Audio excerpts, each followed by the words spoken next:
It was earlier today, Brooke. We now know, according to two U.S. defense officials in the Baltic Sea, an Air Force reconnaissance plane was flying in international airspace, according to these officials, when an a Russian Su-27, came up alongside and did this barrel roll maneuver. And of course, what that means is the plane came up alongside the American plane, inverted at high speed, and flew around and came back to the other side. This is a very high-speed, very dangerous maneuver, and it's estimated the Russians came within 100 feet of the U.S. aircraft. The U.S. is very opposed to these kinds of maneuvers. They are very dangerous, the U.S. says, and they can lead to absolute disaster in the skies. The question now, it's the second barrel roll this month, also a U.S. Navy warship closely intercepted by Russian aircraft who flew with just in a few feet of the Navy deck. What is Moscow up to? And if U.S. officials tell me they are still uncertain whether these dangerous maneuvers are being ordered at the highest levels in Moscow or whether these are Russian pilots out there hot-dogging, taking tremendous risk.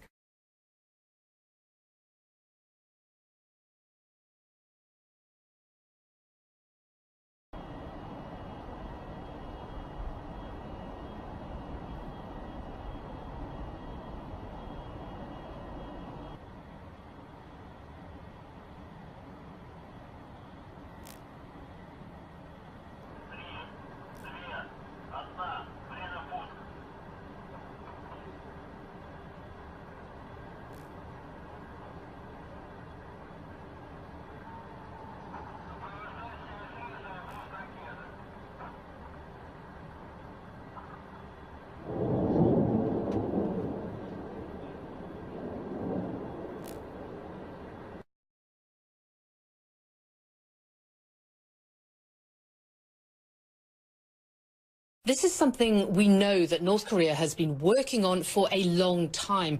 South Korea's Joint Chiefs of Staff saying that Pyongyang has fired what it believes to be a ballistic missile from a submarine. Now, they say that it flew for about 30 kilometers or just under 20 miles. And in order for this type of launch from a submarine to be considered a success, it needs to fly for around 300 kilometers or just over 180 miles.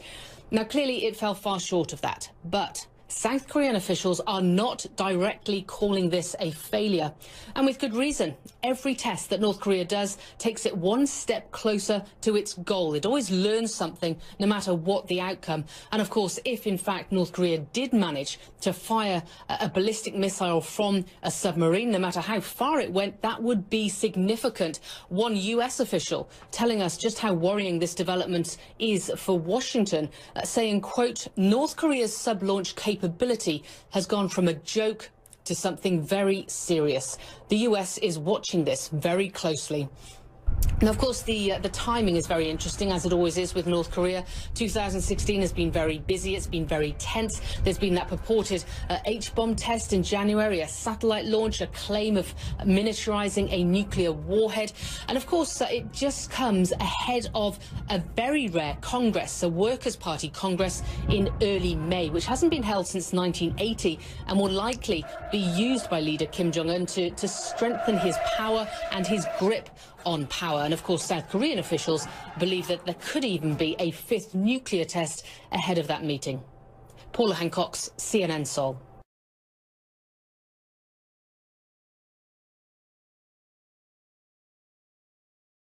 Barack Obama has announced today the biggest escalation of America's intervention in Syria to date, with a further 250 troops now on top of dozens who are already on the ground there.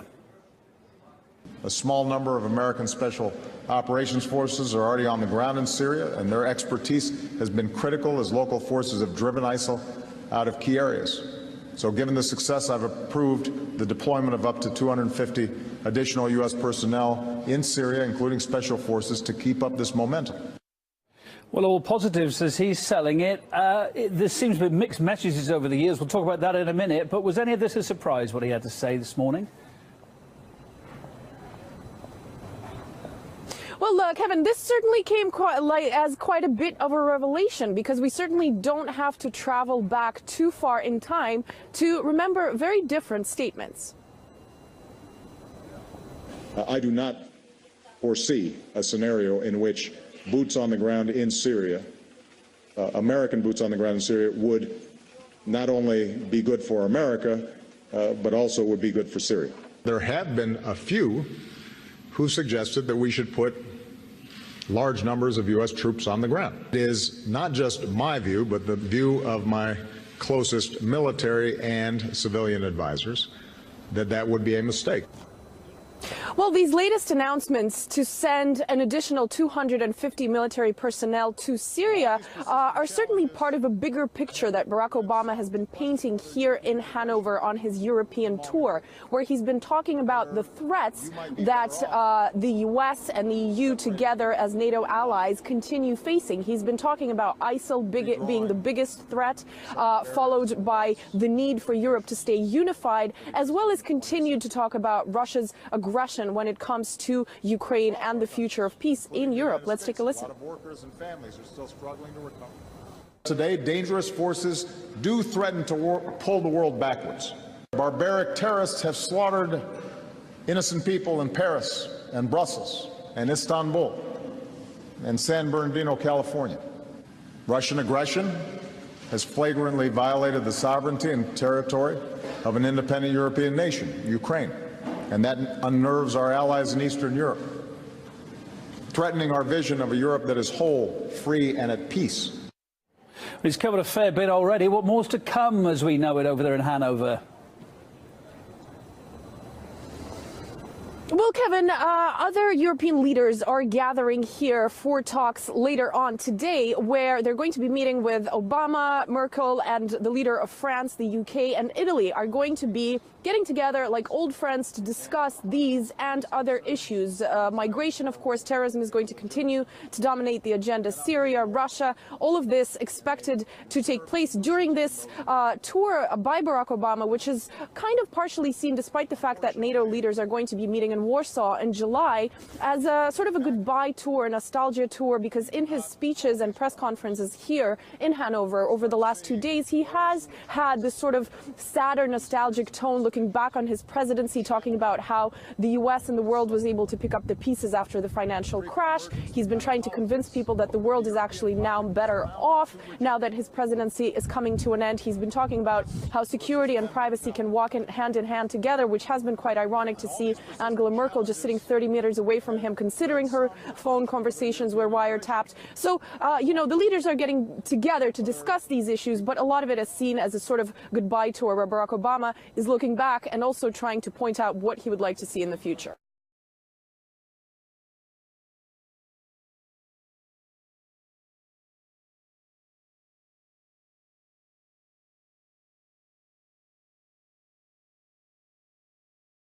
Syria's ceasefire is in tatters. The latest, an airstrike on an opposition hospital in Aleppo. This one supported by Doctors Without Borders and the Red Cross. Dozens killed, including children and at least 3 doctors. One of them, the last pediatrician. So severe the attack, the Red Cross issued a statement saying the destruction of the hospital are putting millions at grave risk. The bodies, the grief, piling pressure on faltering peace talks in Geneva. In the last 48 hours, we have had an average of 1 Syrian killed every 25 minutes. 1 Syrian wounded every 13 minutes. 3 weeks of talks, 1,000 miles from the front lines, little progress. The two sides using the ceasefire to talk about political transition.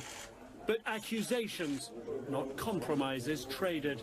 The threats that emanated from the opposition who were here in Geneva before they sulked and got upset and left, these declarations were translated on the ground into attacks.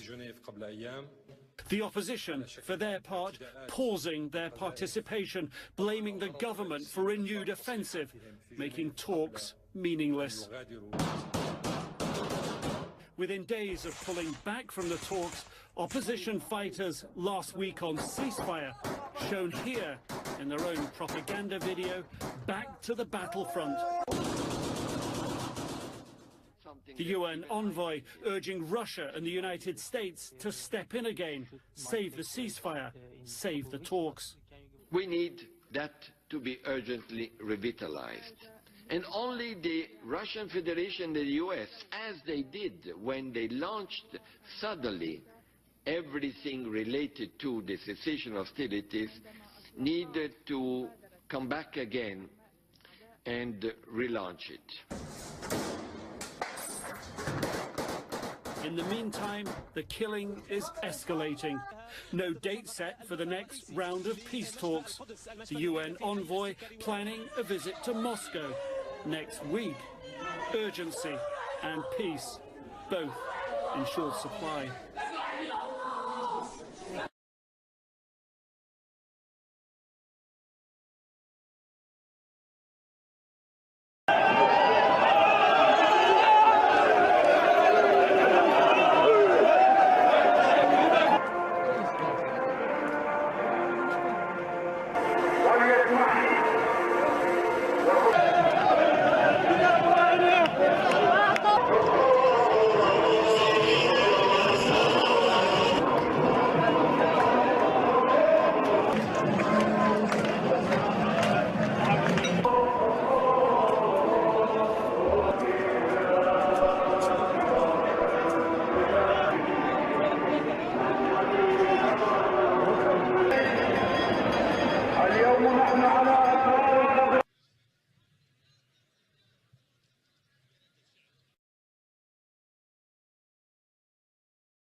Έλα δώσου την ρε.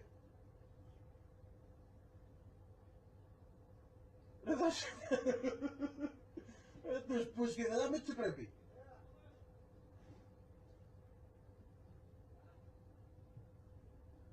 Πάτησατε λίγο παραπάνω.